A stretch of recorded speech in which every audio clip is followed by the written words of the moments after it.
Bonjour, pour le cinquième appareil, comme vous pouvez voir, c'est un Garrett. Nous allons parler de l'Apex.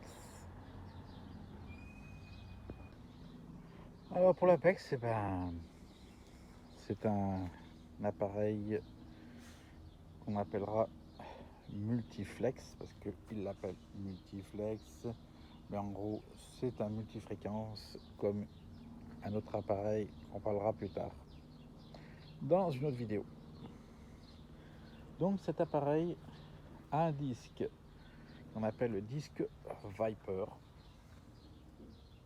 Voilà, donc je vous dis tout de suite, ceux qui ont des ACE 400i, 200i, 250 CE, ne cherchez pas à acheter un Viper pour le monter sur votre appareil, il ne fonctionnera pas, il n'est pas compatible.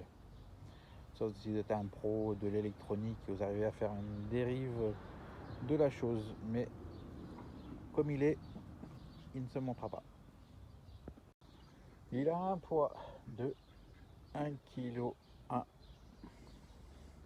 Il a une autonomie de 15 heures, hein, normalement. Je suis jamais allé jusqu'au bout, mais bon, il va normalement jusqu'à 15 heures. Donc c'est une technologie à batterie.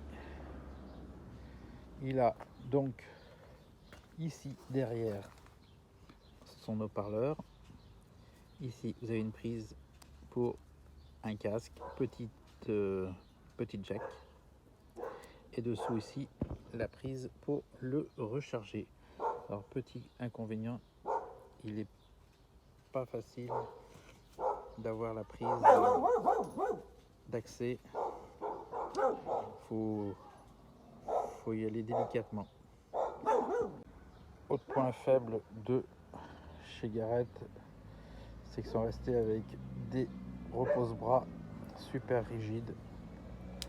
C'est-à-dire que si vous avez le malheur de mal le poser où il tombe, parce que vous l'avez posé contre un arbre et puis il se casse la figure, il vient taper contre un caillou, vous n'avez vraiment pas de chance, vous reculez, vous avez accroché avec votre pied, ça casse comme du verre.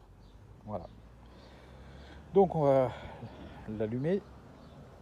Et donc avant de l'allumer, pareil, il ne se plie pas de version télescopique, il se démonte, il se règle avec beaucoup de trous de réglage suivant la taille de la personne, donc peut convenir à n'importe quelle taille de personne. Alors on va décrire un peu tout ce qu'on peut trouver avec ces boutons, hein. Donc on l'allume ici.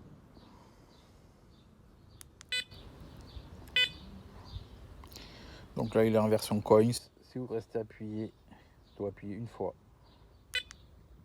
Vous rappuyez, il change US coin,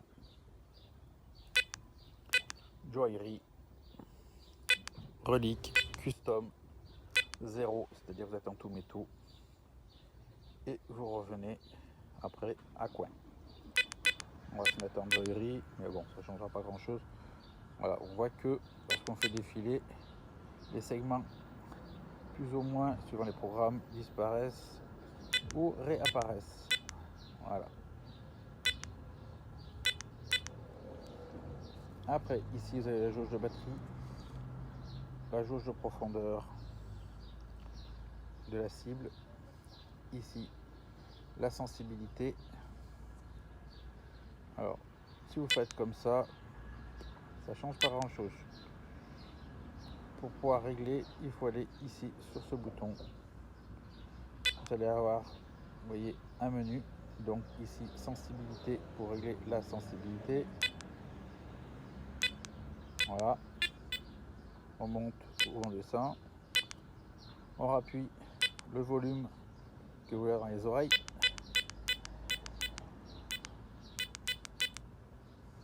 On rappuie l'airon, le son de l'airon. On rappuie ici, vous avez les fréquences. Alors c'est-à-dire ici il en est en 15, mais vous allez voir qu'il y a autre. Donc ça part à 5, 10, 15, 20 kHz. Multifréquence.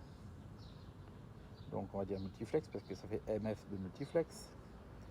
et multi-sold, c'est-à-dire ça, vous êtes sur la plage, le sold, c'est pour le sel. Et on revient à 5. Bon. Après, on change ici Channel.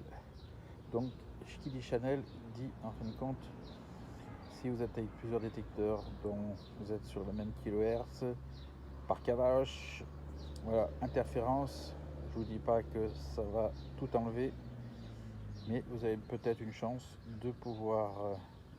ah, c'est revenu. Vous avez une chance de pouvoir enlever cette gêne en changeant de channel. 6, 7, 8 et 1. Voilà. On rappuie.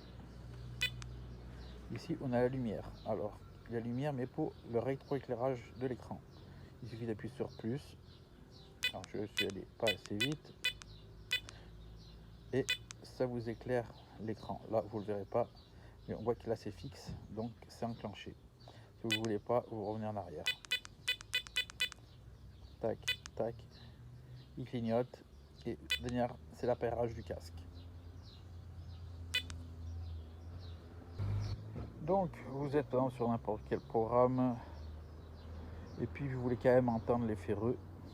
Il vous suffit d'appuyer sur ce bouton qui s'appelle l'Iron Audio. Ça s'affiche ici et vous entendrez des sons de ferreux.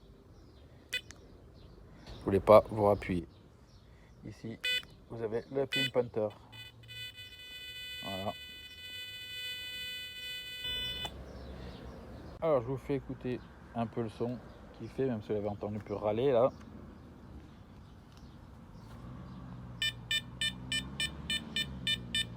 C'est une monnaie. Qu'est-ce que ça fait plaisir de plus entendre de belles tones.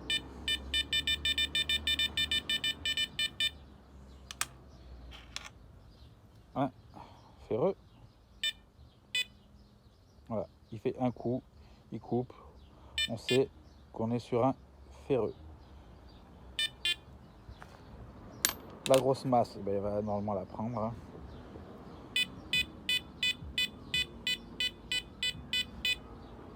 Et la monnaie super conductrice en cuivre.